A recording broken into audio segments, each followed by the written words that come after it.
Hi, everyone. Welcome back to the Sexytime podcast. I'm Ava. And I'm Belle, and today we're joined by someone whose work pushes conversations forward in all the right ways. She's a writer, a journalist, and a cultural critic. Let's welcome Ana Santos. Ana has spent years examining sex, power, media, and the stories we rarely unpack. So today, she's here to help us navigate a topic that's barely understood, or should we say misunderstood, right? Before this, Anna was saying Yeah. that we don't want to demonize the topic today, which is porn or porn literacy. Anna, tell Hi, us Anna. what porn literacy is. Even I was stumped by this topic. I'm like, what is porn literacy? Hi, Ava. Hi, Belle. It's the first time for me to be described as a culture critique. So I was like, ooh, I like Ooh. that title. Add to bio. Add to Okay. bio. I like very much that you put in the description of porn literacy or the understanding of porn, the element of power. And I don't think we can get away from that, right? The power of when it comes to sex and understanding it. So I'll go into like what porn literacy means for us. I think we can best compare it to when we say something like media literacy. Well, the kind of the kind of media material that you consume, you analyze, you contextualize, and you think about it without a frame of judgment, So you see how it relates to yourself. Because why is this important? Our knee jerk reaction when it comes to pornography is either to condemn it or clutch at our pearls, right? About the content. We condemn people who make it, we condemn people who watch it. But the reality is, porn is all around us. And let's talk about porn in the context of erotic imagery that is meant to titillate, excite, and arouse, which are the basic objectives of pornography, right? And how can we sit with that? That's all around us. It's everywhere. It Yeah. is everywhere, but we're not really talking about how to understand it.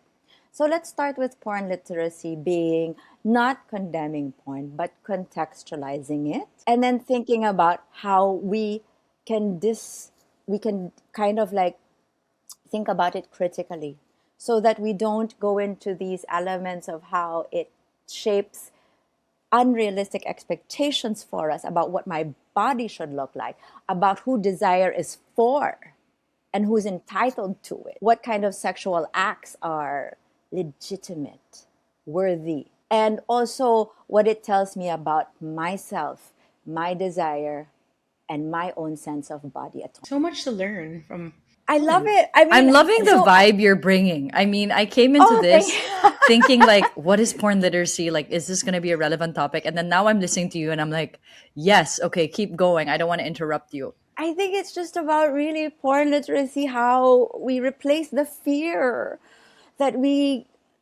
it's not anybody's fault. This is how we've been socially conditioned. The fear that we go into porn and erotic imagery with, let's replace that with a curiosity about ourselves, how we approach our relationships, and also like non-judgment, instead of condemnation. And then let's see where that conversation takes us. Just to clarify, you're talking about people who, for example, see an image of a naked person, and instantly the feeling that most people get is fear. Right? They're scared that they're watching this to be caught seeing it. That's what you're saying. That's one. But let's unpack that a little bit. Where's that fear coming from? It's coming from shame. Oh my God, I'm gonna be seen watching porn. So that's coming from that sense of shame, and then it translates to other things. How you see this content as from a moral perspective, and also how you see people who produce it and consume it. And that's where I'd like to start off from. That's why I wanted to start off with all of us are somehow producers and consumers of erotic imagery. Erotic imagery. Okay. It's like a And spectrum. yes, yes. Can It we is. give examples for our listeners who want to understand more? Like, you mentioned like we encounter erotic imagery in our everyday lives. Some people might not realize it, but what are some examples? Me, I'll give an example. Yes. Go, Bench. Belle, go. Student number one. Student number one. Teacher ako. Bench body. When Bench used to do these fashion shows, and they would come out with women in their bras and lingerie, and then men in their briefs. These were erotic Stimulating. imagery. I don't know. Yes, stimulating, and it would give a reaction from people like, oh my gosh, we've never seen something like that. So back in the day, in 2005 or 2010, when the bench fashion show would come out, it was kind of like our local version of the Victoria's Secret fashion show, where people would line up, wait to buy tickets, and I remember like artists, models would just train for months because they wanted to look like a Greek god when they walked down on stage, because they had to wear, a jock strap or a bench set. And it was quite exciting. But yes, I agree with you that there was a lot of kind of shame attached to it. And I even know that one of the billboards were taken down because, like, I think one It was politician too was so much. uncomfortable with it. Yeah, Really? yeah. I remember these were the billboards, right? Along EDSA. Yes, Like yeah, Guadalupe Highway, like exactly. larger than life billboards. And I would pass by and I'd be like, ooh, hi. Yeah. Yes, yeah, That correct. kind of thing. So that's one example. But I'd also, in my phone, my own example, in my phone, I have collections of photos of myself that I take that are in various stages of clothing. And I don't take them for anybody else, but for me, because I want to remember this body, how it looked at this point in life. And, at some point I want to look back on it and say, girl, Looks good. yes. But this is, and that makes me, doesn't that make me a producer of my own erotic imagery? Yeah.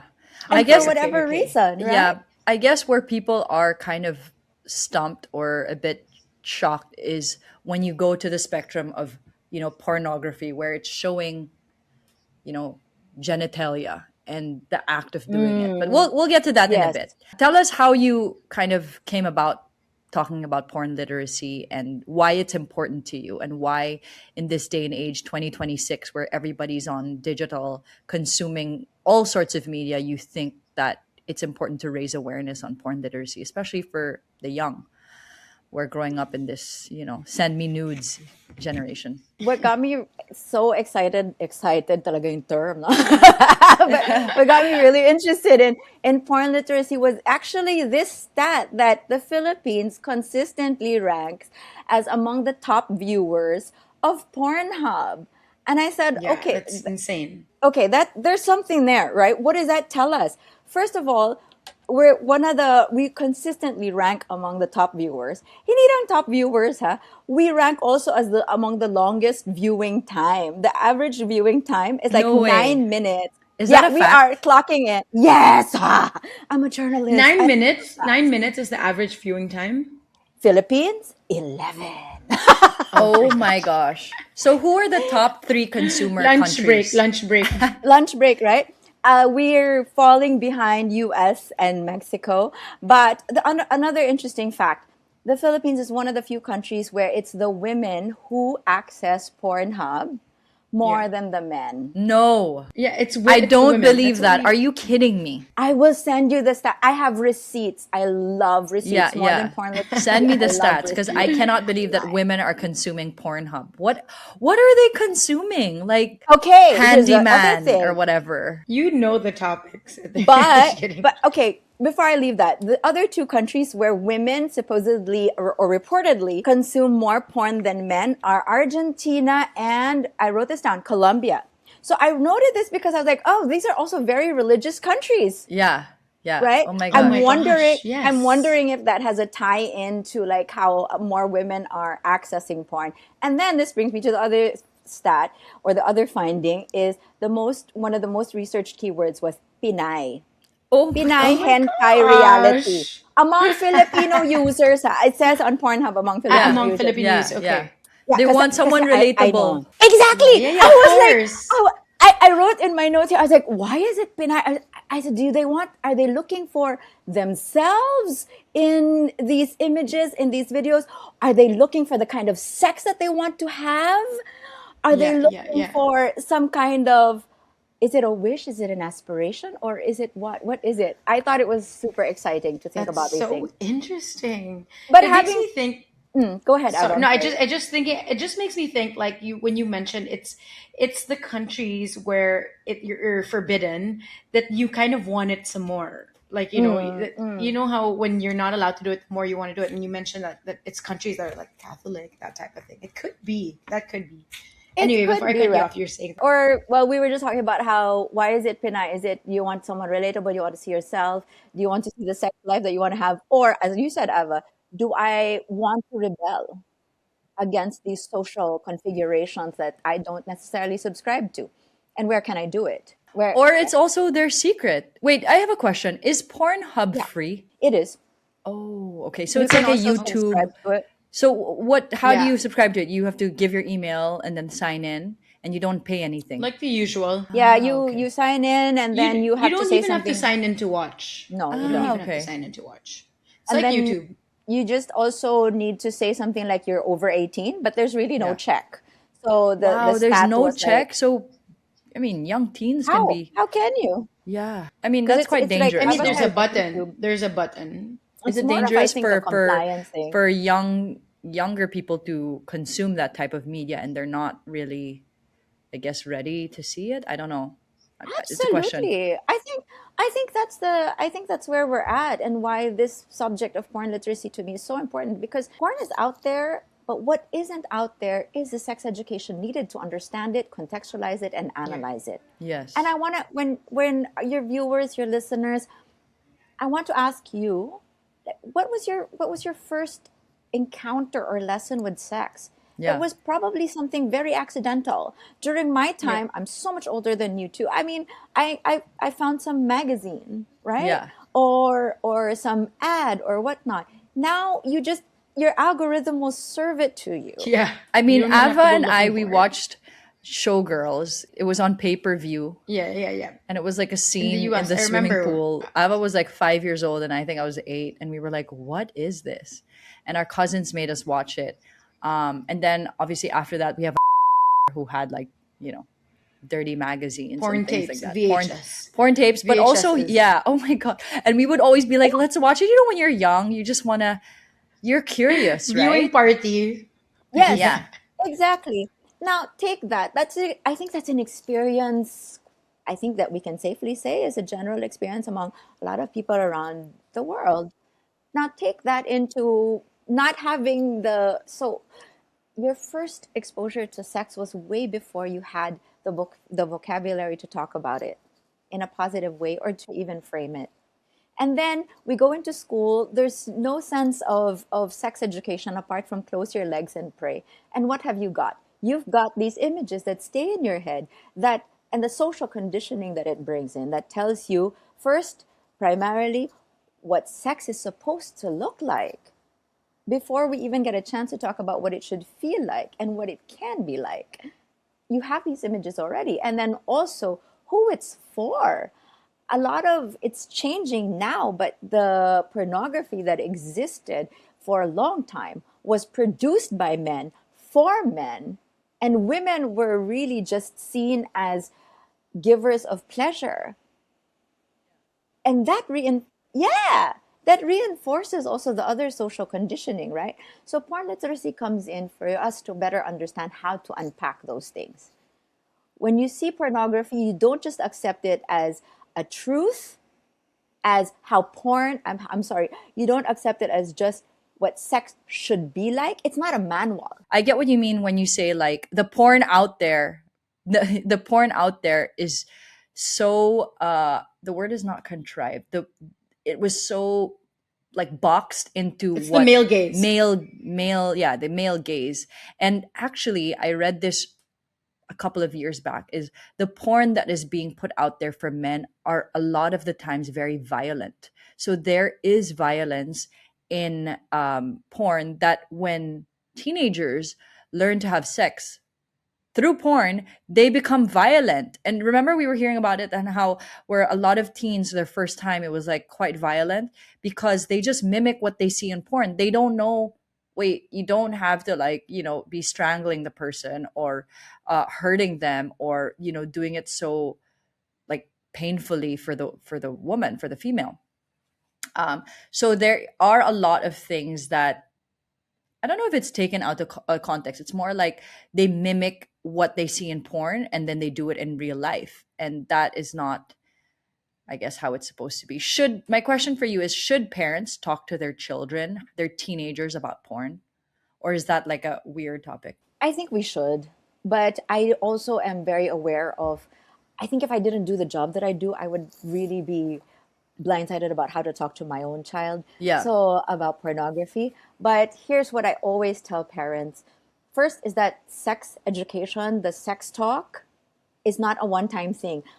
Don't wait until your kids are like, oh, 16, and then Yeah. we will have this talk. No, the minute that they start to ask about where babies are from, why is my penis like this? Why is my vagina like this? We treat it with being an honest, candid conversation. Correct. That signals that, first of all, you are open to talk to them. You're not going to judge them. No question is taboo.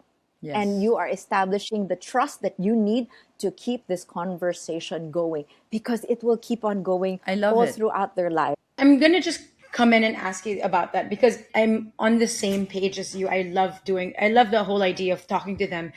The moment they ask you, making them feel that they can approach you about these things.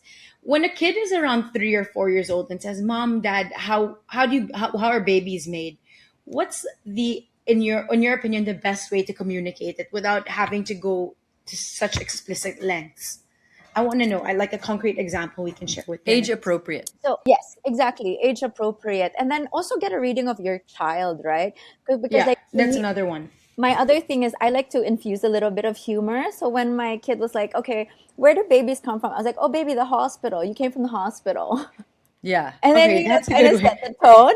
And then I Yeah, go yeah. into the science of it, the science of it.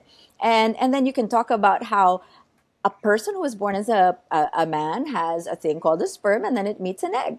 And then a baby is formed when those two So meet. keep it scientific, keep it medical. You don't need to be like, mom and dad went to the bedroom, slept together, that type of thing. Okay, sorry, dumb question, but No, No, really, it's no, true. not It's at true.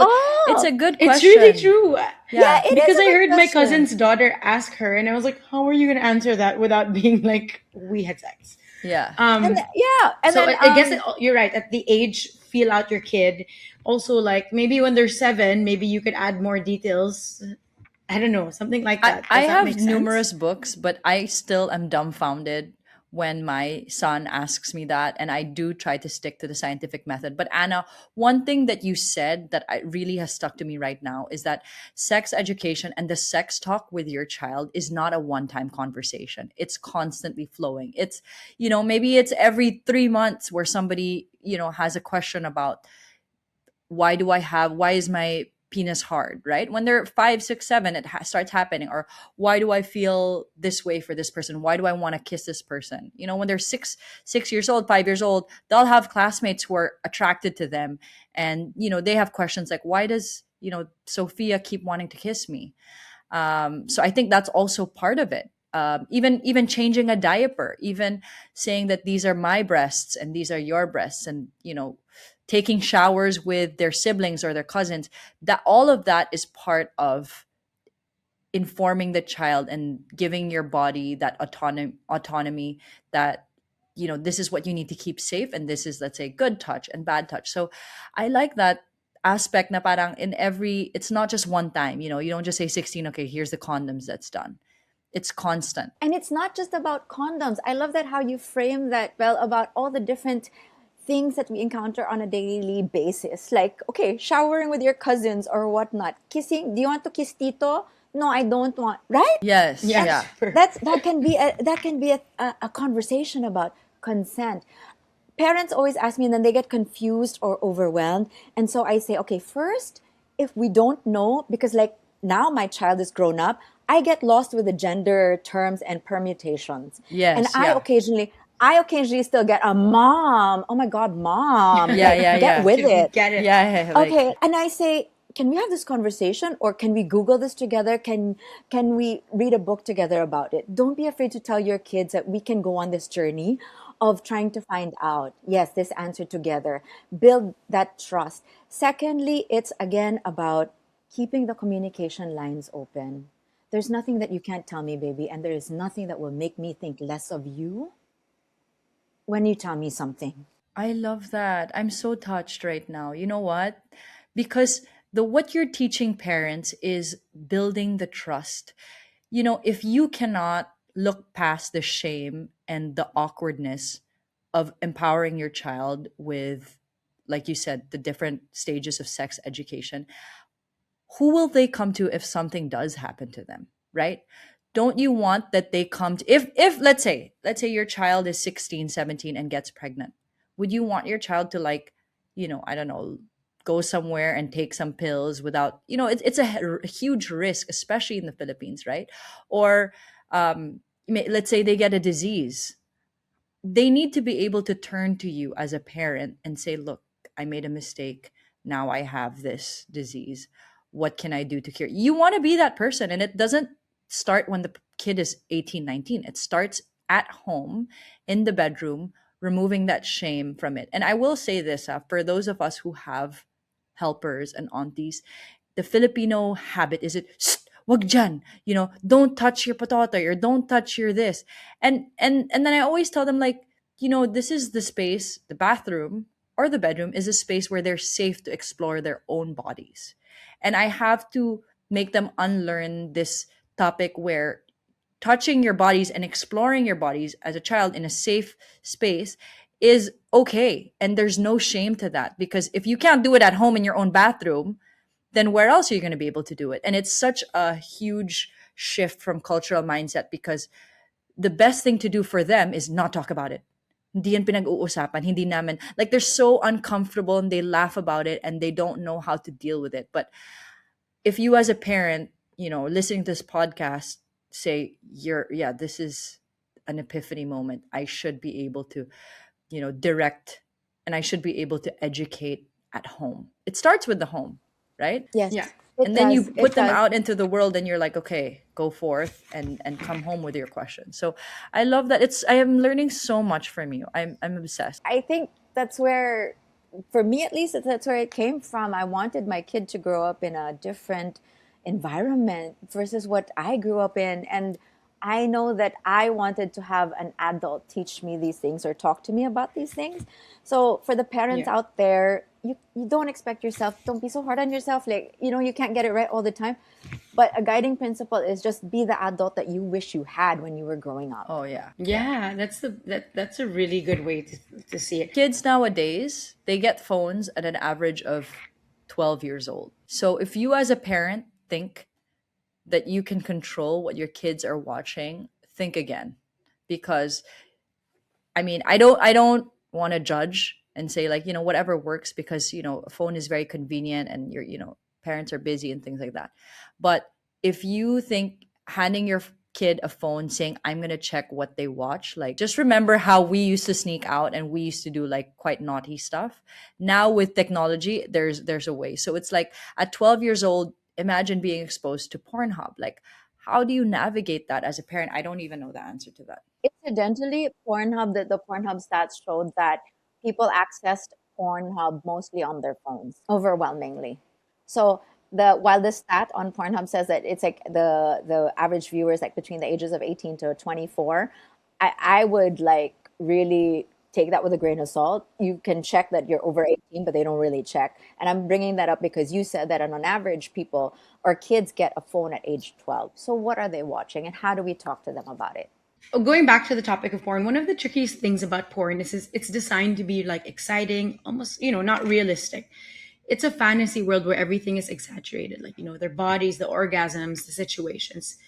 What are some of the biggest ways porn misrepresents sex? I think one is I will always go to that part of the gender aspect first about how, because we still live with that, right? A lot of the porn that exists out there is still from the male gaze. So it's prioritizing male pleasure as his for the taking, and then the woman is to give it. So I think that reinforces certain gender roles. And then for us women, it internalizes how I'm supposed to show up in the bedroom and who my pleasure is for, how I should show it, how I should express it, how I should give it. That's first of all that. And then secondly, I think we can think about, and this is part of the analysis, right? What does this tell us about bodies? I love that in gender theory, there's a growing discourse about able-bodied people. And so porn also tells you from that spectrum, oh, it's only able-bodied white, predominantly white people who should have this kind of sex and sexual pleasure. Right? So again, let's think about that. Which bodies are deserving of pleasure and exploration? And I think also age is another thing, right? Who pleasure is for and who it should be, who deserves it. Okay. Then the other thing is about how sex is performed. Pornography, even if there's a lot of different genres and uploads of porn by not even porn actors but normal people, there's that thing now to do it. But even people everyday people who put up their own porn on certain websites, and you can do that, that is still planned, scripted, staged. I don't know how many times I had sex and it was like perfect, planned, scripted to a certain degree. I mean, probably the most planning that I did was what kind of lingerie I would wear and shaving my legs before I had, Yeah, right? yeah, yeah. How many of us really go into a sexual encounter with such planning? Finesse. Yeah. Yes. Yeah. So I think that's a key thing to also think about, how when we watch porn and the average now is 11 minutes, right? For Philippines, what is it missing? Yeah. It's missing the conversation, the interaction that happened before the sex. And it's also missing the aftercare that happens, the vulnerability of being naked with Yeah. someone and allowing them access to your body, and what consensual access also looks like. And that should be talked about as well. Yeah. So we can have these conversations. Porn literacy comes in to fill in those gaps. Because what do we have in the Philippines? We have no sex education.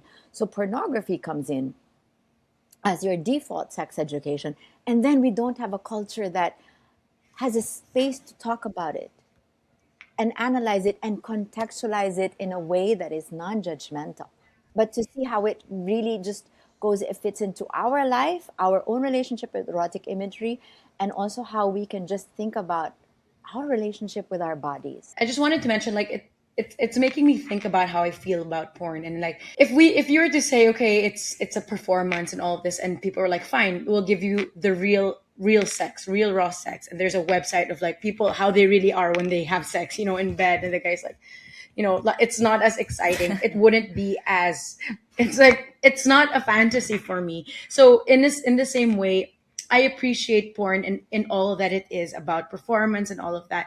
But I also need to remember that this is a performance. If we were to watching it like everyday sex, it No, wouldn't be as exciting. we interviewed somebody who does real couples pornography. So we've actually had what's her name? She's raising funds because it's called like Make Love Not Porn. Yeah. Remember? Yeah. And she Yeah, talked yeah, about real yeah. couples who her. submit their sex videos. And then another Exactly. one is she is the sister of the guy who founded her name is Spiegel, and she founded X Confessions, and she created Erica Lust.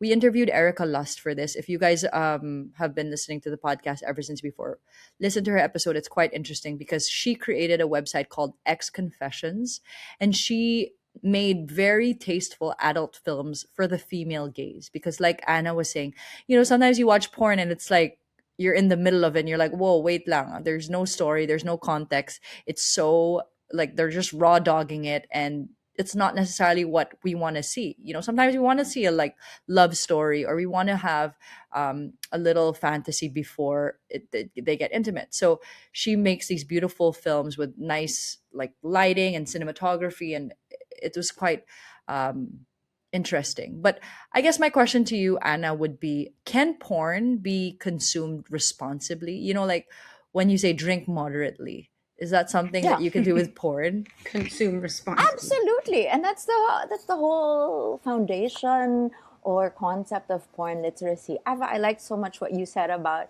but I want to watch porn because of its fantasy element. Sure. Yeah. Do it. If this is if we live in a society that's repressive about female sexuality and expressions of desire and pleasure, and then you find that in pornography as part of your fantasy and self-expression, yes, do it. But again, porn literacy is about being aware that this is a fantasy, And those real couple uploads, hoy, may edit yon ha. May retake. I'm sure may acting pa rin yun. May acting pa rin yun. Meron pa rin yun editing. Meron pa rin yun Script. daming takes. Yes. Real life is rarely like that, if Yeah. ever it is. So I Yeah. think we just go into that awareness of We what need a video porn- of real life sex so people know. I don't, That's I the don't, truth. I don't know if people would have sex still if we had real life sex in all of its like We really interviewed. awkwardness, messiness, and stuff. That's true, no? It's like it's not that's not all of that awkwardness and messiness isn't seen in like the films. It's all edited out. We did have a porn star, is that what you call her? Yeah. Actress Salva, from Salma Salome Salvi. Salvi Mhm. who would do She films was so and things like fun. that. She was just talking about like her life as a porn creator. But anyways, that's a whole other topic. I have can you people can get addicted to porn, right? Because I have a friend from London and she had a boyfriend that she was a year and a half like together with this guy, and she found out that he was addicted to porn, and it was so bad that he would be in a meeting. Let's I don't know, let's say he's a banker. He would be in a meeting, like let's say a board director meeting or something, and be like, excuse me, I have an emergency. And he would leave the meeting, he would go No. to the bathroom, No. and he would go watch porn and like relieve himself for 2 minutes and then come back to the meeting. And he was just so highly addicted to porn that their sex life was so dead because it wasn't cutting it for him.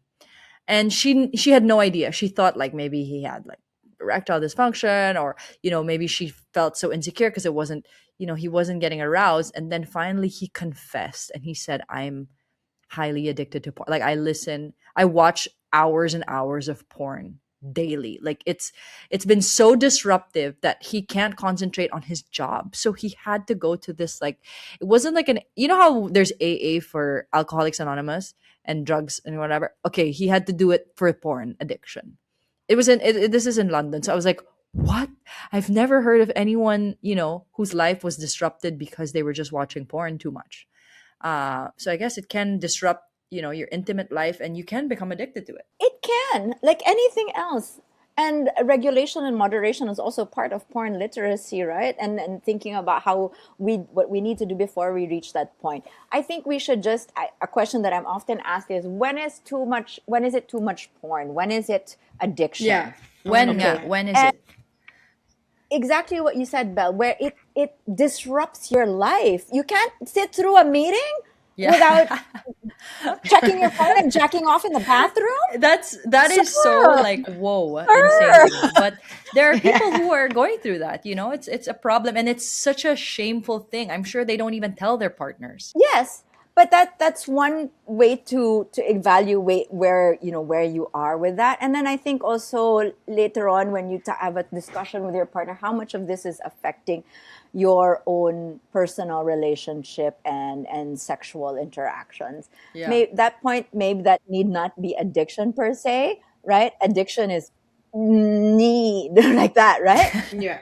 Yeah. But when Okay. we also talked about when does it start to affect your own sexual relationships?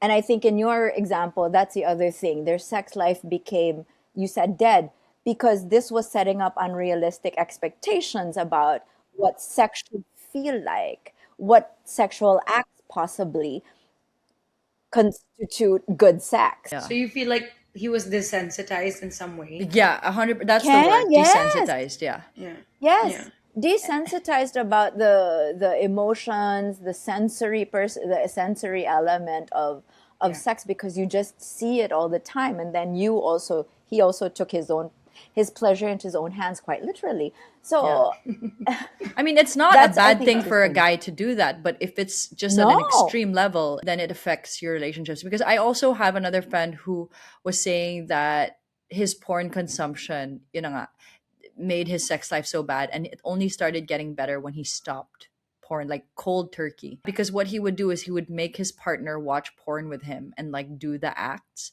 but it wasn't like when you watch it, it's so intense and like the person is enjoying it so much, and then when they do it, it's like, wait, it's not that fun. So what he was saying was when they would copy it, they would literally be watching porn and having sex.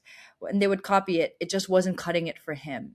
And so one of the therapists told him, you need to cut out porn completely. And only after, it took a long time, it took like 6 or 8 months. He said only after I cut out porn cold turkey did our sex life start improving, and we felt more intimate and connected, rather than, hey, let's watch porn together and let's copy the positions they're doing. Quickly, I just listened to a podcast that said the girls, like all the screaming and all the moaning on porn, is all fake.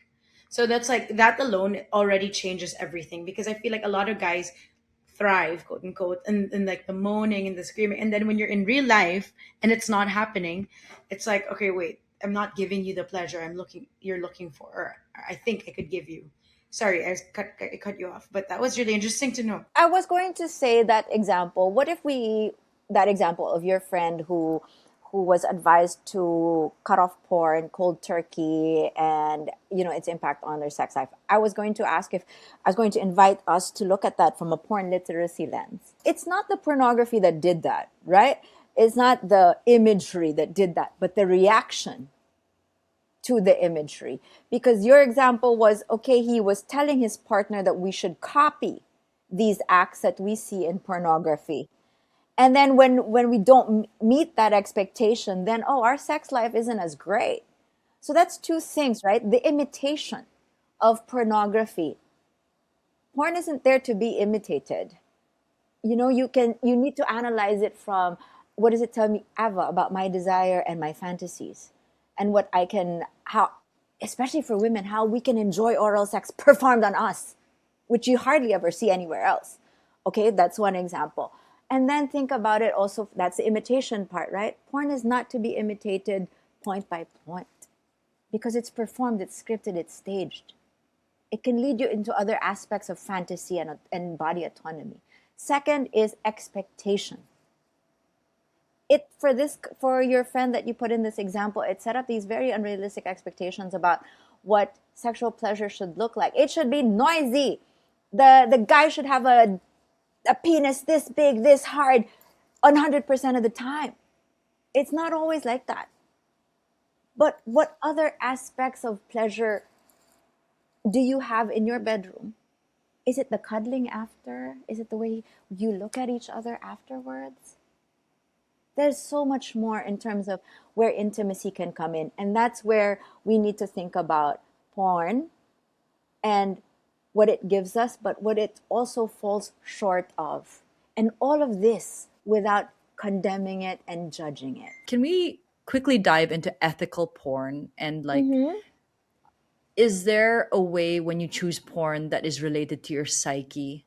But let's go to ethical porn first. Like, is there ethical porn? Yes, there is. And it's a growing discussion, right? About thinking about who produces that porn. Are the actors paid properly? Are there certain safeguards around protection against STIs, against sexual harassment that may happen on the set? All of these things. So think about it. You think about pornography now as not just something that you watch, but the industry and labor practices behind it. That's one aspect of ethical porn. Who produces it and how it's produced. Very much like how we are being taught to think about, where's your coffee come from? Where's your chocolate come from? Organic porn. It. Diba? Organic ethical porn. They're paid properly. They pay their taxes. They have health care. Yeah, they're not exploited, right? That's one.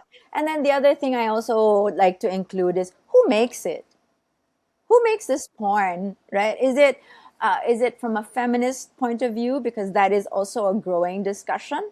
Feminist porn, which means it dismantles a lot of the gender stereotypes that we've been socially conditioned to accept. Erica Lust is a leader in the production of feminist porn, but I would encourage listeners to also think about and explore other BIPOC producers and film directors of pornography, because they bring a different element also to how porn is also racialized, right? And how certain people of color are fetishized. So how it's made and who makes it. That's how we should think about ethical pornography.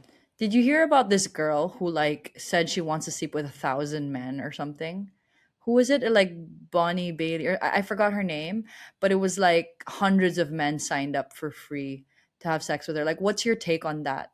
It's hard to come and not have a judgment on it.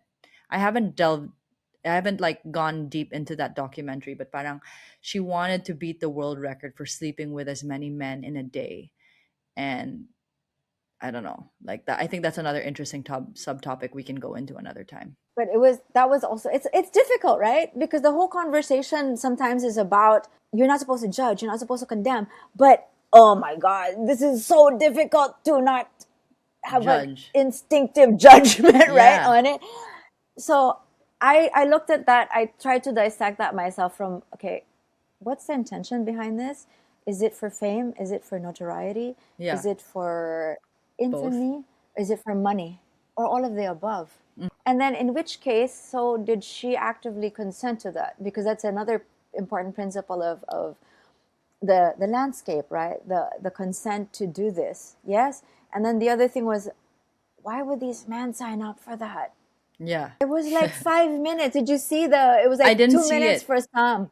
Something Yeah. like But wait, so what was it? Can you tell me? Because I haven't done my research. Wow. I'll tell my husband. research. Wow. Yeah, no, I haven't seen it. So what is it? Basically, the guy has to finish or something like that, or No, I like they haven't. have. I don't know all of the details of that Okay, okay. because, I'm gonna look like into it. you, but I know what you mean, right? It's hard to go into detail about such thing because of the discomfort. And I think I'd like to bring that out there also for the viewers. People think, oh, she writes about sex. She thinks about sex and talks about sex so much. I need to have it every once in a while too. But I mean, they think that I'm beyond feeling this discomfort when I'm not.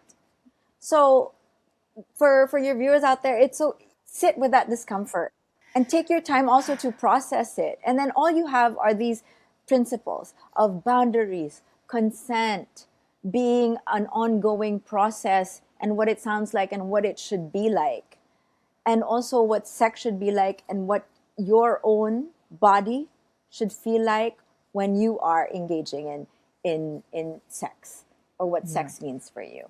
Yeah. Yeah. True. What it falls short of. Before we wrap, Anna, what do you suggest is a good age and say, okay, this is a safe age to watch porn? Like, is it 18? Is it 16? I don't know. Or is Wow, there no that's a safe age? tough It question. is. It's That's a tough, tough right? question. And I Yeah. think that when we talk about our exposure to erotic imagery and being so ubiquitous and just all over the place, I think that the better question would be, when do we start talking to kids about erotic imagery and porn? Yeah, the whole spectrum of erotic imagery. We talked about how your first exposure may be something still very innocuous, as a giant, larger than life billboard of a gorgeous Greek god and in nothing but tiniest of briefs. Okay, what do we do with that? Right? At the minute that we start having these, I think the minute that you sense these reactions in your children about content, about even stuff that is said, like the conversations about women or queer people that degrade them. These are the things that you can start doing already. Start talking to them about having these non-judgmental conversations that aren't framed around shame and are not framed around certain people having and deserving recognition of their sexual expressions, consensual sexual expressions. Then I think we also need to go into the aspect of consent. Kasi I'm always asked, parang, wala nang guardrails. Wala nang guardrails, ganun-ganun na lang. Lahat na lang pwede. 'Di ba? That's the pushback that we get. Pero we can have conversations with guardrails, right? Yeah, we can have We boundaries. Yeah, of There's a course. framework. exactly. There's also a limit to what you say. One thing that I heard on Instagram was, how do you explain porn to young children? And tell me if this is right or wrong, but I was like, okay, this makes sense. Like, if your child is age appropriate yet to understand what porn is, let's say they're not in their teens, they're still 10 and under, you can say like, porn, just like there are bad images online or bad things that people can hurt you with. Sorry, this is so inarticulate of me, but porn is under that. It's images that you are not ready to see because it's bad and it's harmful for you. So when the age is right, maybe you will see it. But for now, that's something you need to stay away from because this will harm you. This will harm you.